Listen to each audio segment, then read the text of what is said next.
नाजरीन अस्सलाम वालेकुम वरहमतुल्लाहि वबरकातुहू। मैं हूँ इमरान मदीना व्लॉग के साथ। ये गुज़श्ता जुम्मा के मनाज़र हैं जिसमें खुतबा के दौरान हजूर पाक सल्लल्लाहु अलैहि वसल्लम का शान व शौकत, उनका मकाम व मर्तबा और उनको तमाम अम्बिया से अफजल और उनकी चांदे का हदीस जो थी उनके बारे में हवाला दिया गया।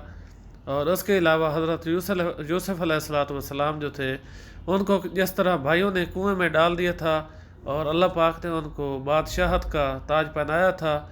और ये तमाम तर वाक़या जो था वो इस खुतबा में बयान किया गया था। तो आइए जो है खुतबा शुरू होने वाला है, तो खुतबा शुरू सुनते हैं। आप वीडियो को मुकम्मल वॉच करें, लाइक शेयर और सब्सक्राइब कर दें चूँकि खुतबा शुरू हो चुका है। तो आइए सुनते हैं। نحمده ونستعينه ونستغفره ونعوذ بالله من شرور أنفسنا ومن سيئات أعمالنا.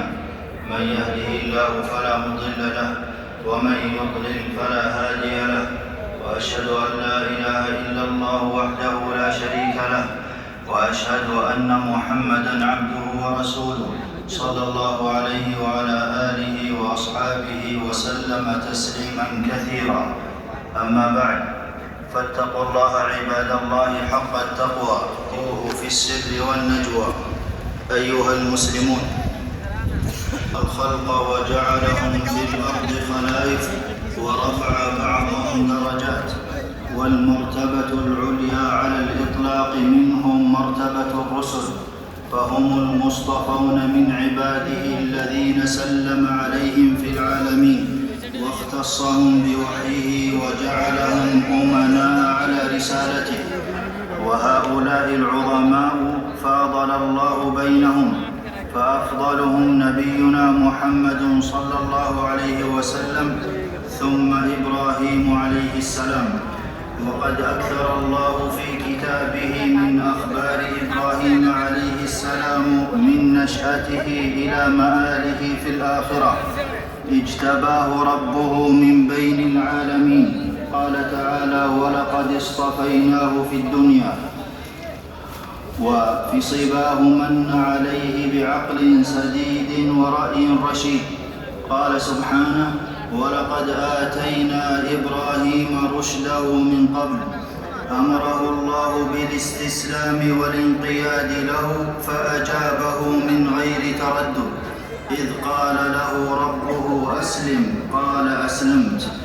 جمع الله له بين الصدق والنبوة، فصدق بقوله واعتقاده وحقق صدقه بفعله. واذكر في الكتاب إبراهيم إنه كان صديقا، قلبه سليم من الشرك والشبه والحسد والنقائص والآفات، إذ جاء ربه بقلب سليم، أقبل على الله وجرد التوحيد له وتبرأ من كل معبود سواه. إني وجهت وجهي للذي فطر السماوات والأرض حنيفا وما أنا من المشركين. بعث وليس في الأرض مسلم سواه، وكان قومه منهم من يعبد الأصنام وآخرون يعبدون الكواكب، وواليهم يدعي الربوبية، فدعاهم إلى الله تعالى جميعا وهو شاب. قالوا: سمعنا فتى يذكرهم يقال له إبراهيم.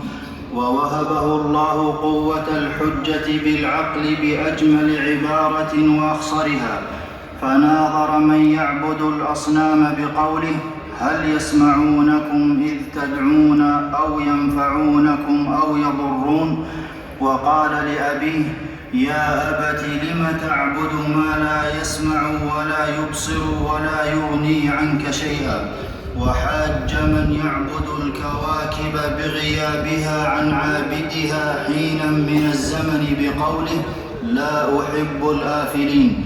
وقال للنمرود مدعي الربوبية: فإن الله يأتي بالشمس من المشرق فأت بها من المغرب.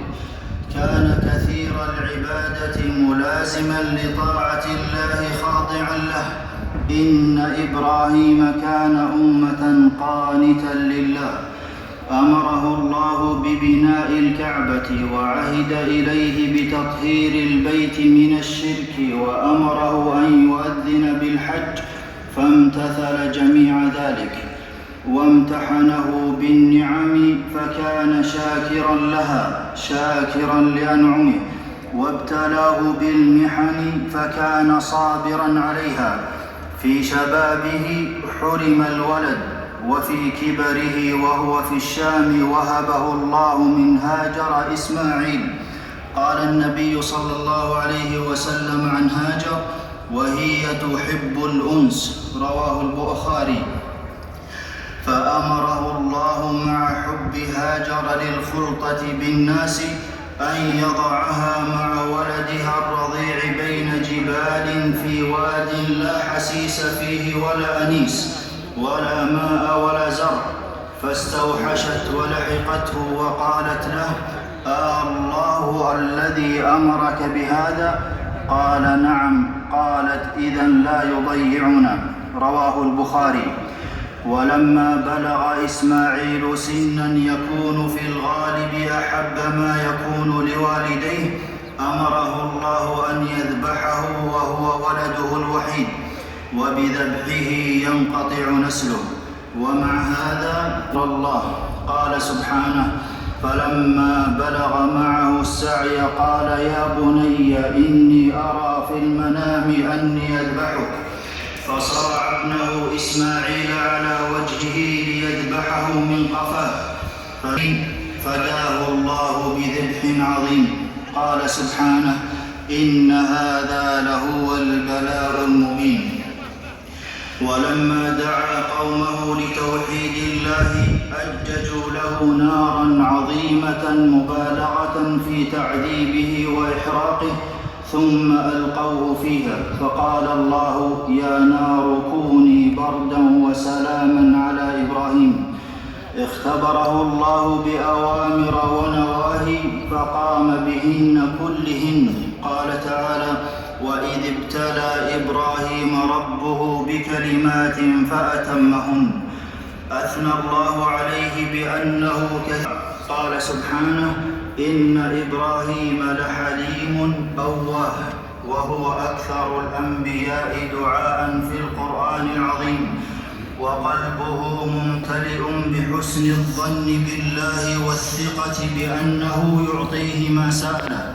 وأدعو ربي عسى ألا أكون بدعاء ربي شقيا، فدعا بما يظن أنه محال فتحقق. دعا أن يكون ذلك الوادي المخوف الذي بنيت فيه الكعبة آمنا، وأن يفد الناس إليه ويجبى إليه ثمرات كل شيء، فأجاب الله دعاءه. ودعا أن يهب له من الصالحين، فلم يبعث نبي بعده إلا من ذريته. ودعا أن يبعث من بين تلك الجبال الجرداء من يعلم الناس القرآن، فبعث الله من مكة نبينا محمدا صلى الله عليه وسلم. ربنا وابعث فيهم رسولا منهم يتلو عليهم آياتك ويعلمهم الكتاب والحكمة. قال النبي صلى الله عليه وسلم: أنا دعوة أبي إبراهيم. رواه الحاكم. ولما عرج بالنبي صلى الله عليه وسلم رأى إبراهيم عليه السلام في السماء السابعة، فقال جبريل عليه السلام: هذا أبوك فسلم عليه. قال: فسلمت عليه فرد السلام. قال: مرحبا بالابن الصالح والنبي الصالح. رواه البخاري. وسأل ربه أن يريه كيف يحيي الموتى ليترقى إلى عين اليقين بالمشاهدة، فأراه الله ذلك، بل أراه الله ملكوت السماوات والأرض. قال تعالى: وكذلك نري إبراهيم ملكوت السماوات والأرض. قال ابن كثير رحمه الله: أي نبين له وجه الدلالة في نظره إلى خلقهما على وحدانية الله. ودعا ربه أن يجنبه عبادة الأصنام فكان إمام الموحدين، ودعاه أن يجعل له ذكرا جميلا واجعل لي لسان صدق في الآخرين، فأحبه أهل الملل. قال ابن القيم رحمه الله عليه وسلم: يجله ويعظمه ويبجله ويحترمه. وكما دعا للقريب دعا لعموم المؤمنين بالمغفرة يوم يقوم الحساب. ومع عبادته عليه السلام ودعوته للناس كان مهتما بصلاح أبنائه، فنشأهم على التوحيد وإقام الصلاة، وكان يدعو لهم: ربنا واجعلنا مسلمين لك ومن ذريتنا أمة مسلمة لك، رب اجعلني مقيم الصلاة ومن ذريتي. وكان يوصيهم بالثبات على الإسلام: فلا تموتن إلا وأنتم مسلمون. فرفعه الله وبنيه. قال سبحانه: وجعلنا لهم لسان صدق عليا. قال الطبري رحمه الله: جميع أهل الملل تحسن الثناء عليهم. وجعل الله بيت إبراهيم مباركا مخلدا ذكره في أعظم كتبه، وجعل من أفعالهم ما هو باق إلى قيام الساعة، كالسعي بين الصفا والمروة وذبح الأضحية وزمزم. قال تعالى: رحمة الله وبركاته عليكم أهل البيت. كان رحيما بالناس. لما أخبرته الملائكة أنهم مهلكوا قوم لوط لإتيانهم الفاحشة جادلهم ألا يهلكوهم لعلهم يتوبون، فقالت الملائكة: يا إبراهيم أعرض عن هذا، إنه قد جاء أمر ربك وإنهم آتيهم عذاب غير مردود. ذو خلق عظيم، أثنى الله عليه بأنه حليم. قال سبحانه: إن إبراهيم لحليم. قال له أبوه: لئن لم تنته لأرجمنك. فقال له: سلام عليك، ووعده بالدعاء له بالمغفرة: سأستغفر لك ربي. كان جوادا كريما، ذبح عجلا سمينا لنفر قليل من الضيفان، فراغ إلى أهله فجاء بعجل سمين. قال البغوي رحمه الله: اجتمع فيه من الخصال الحميدة ما يجتمع في أمة. وأساس الدين عبادة الله وإخلاص الدين له، والإعراض عن كل معبود سواه، وهي ملة إبراهيم عليه السلام التي أمر الله نبينا صلى الله عليه وسلم باتباعها. قال جل شانه: ثم أوحينا إليك أن اتبع ملة إبراهيم حنيفا وما كان من المشركين. وأمر الله نبيه صلى الله عليه وسلم أن يخبر الناس بأنه متبع لملة إبراهيم عليه السلام بترك الشرك. قل إنني هداني ربي إلى صراط مستقيم دينا قيما ملة إبراهيم حنيفا وما كان من المشركين. وكان النبي صلى الله عليه وسلم إذا أصبح قال: أصبحنا على فطرة الإسلام وعلى كلمة الإخلاص وعلى دين نبينا محمد صلى الله عليه وسلم وعلى ملة أبينا إبراهيم حنيفا مسلما وما كان من المشركين. رواه أحمد. محمد وعلى آل محمد كما صليت على إبراهيم. متفق عليه. وخلد أعماله الصالحة، فجعل البيت الذي بناه تشتاق إليه الأرواح. وإذ جعلنا البيت مثابة للناس. وليلة أسري بالنبي صلى الله عليه وسلم قال فإذا أنا بإبراهيم عليه السلام مسندا ظهره إلى البيت المعمور. رواه مسلم. وأمر الناس أن يتخذوا مقامه مصلى، وسميت سورة في القرآن العظيم باسمه، وكان النبي صلى الله عليه وسلم يحبه وسمى ابنه باسمه. وجاء رجل إلى رسول الله صلى الله عليه وسلم فقال: يا خير البرية، أي الخلق. فقال رسول الله صلى الله عليه وسلم: ذاك إبراهيم. رواه مسلم. إبراهيم لخلته وأبوته، وإلا فنبينا صلى الله عليه وسلم أفضل. ونبينا عليه الصلاة والسلام أقرب الناس شبها به.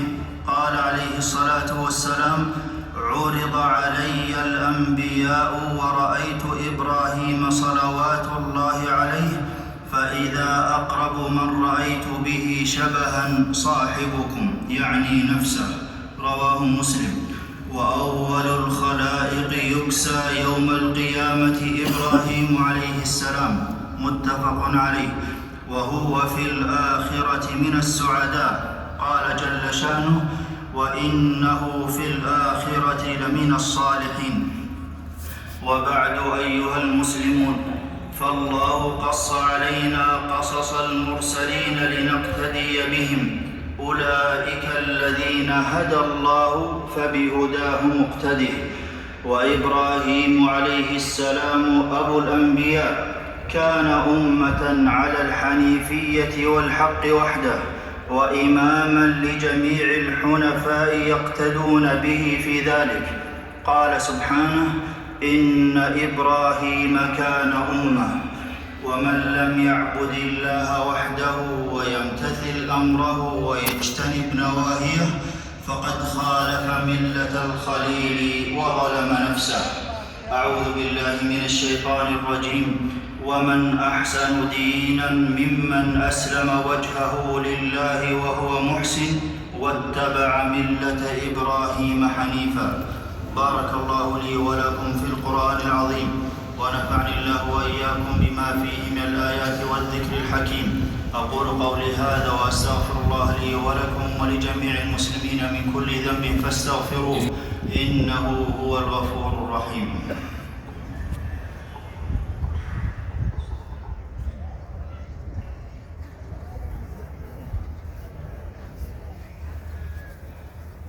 الحمد لله على إحسانه، والشكر له على توفيقه وامتنانه، وأشهد أن لا إله إلا الله وحده لا شريك له تعظيما لشانه، وأشهد أن نبينا محمدا عبده ورسوله صلى الله عليه وعلى آله وأصحابه وسلم تسليما مزيدا. أيها المسلمون، دعوة المرسلين متفقة في التوحيد، وأما شرائعهم في الأوامر والنواهي فمختلفة، فقد يكون الشيء في شريعة حراما ثم يباح في الشريعة الأخرى والعكس.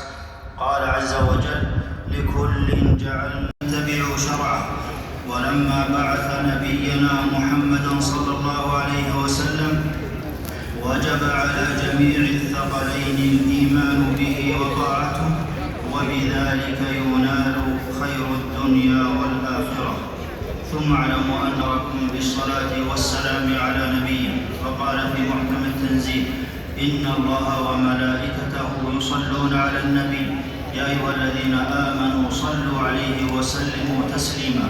اللهم صل وسلم وبارك على نبينا محمد، وارض اللهم عن خلفائه الراشدين الذين قضوا بالحق وبه كانوا يعدلون، أبي بكر وعمر وعثمان وعلي، وعن سائر الصحابة أجمعين، وعنا معهم بجودك وكرمك يا أكرم الأكرمين.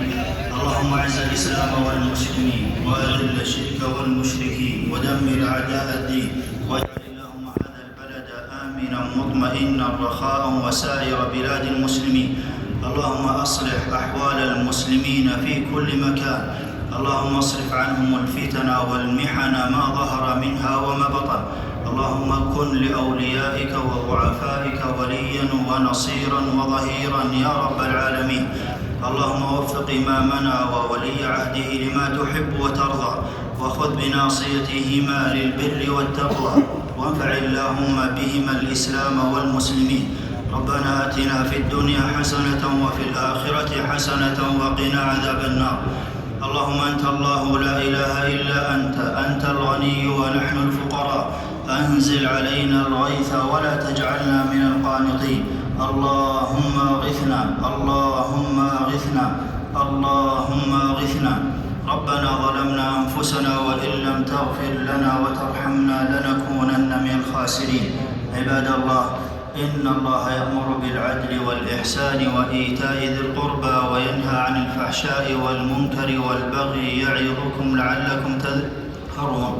فاذكروا الله العظيم الجليل يذكركم، واشكروه على آلائه ونعمه يزدكم، ولذكر الله أكبر والله يعلم ما تصنعون.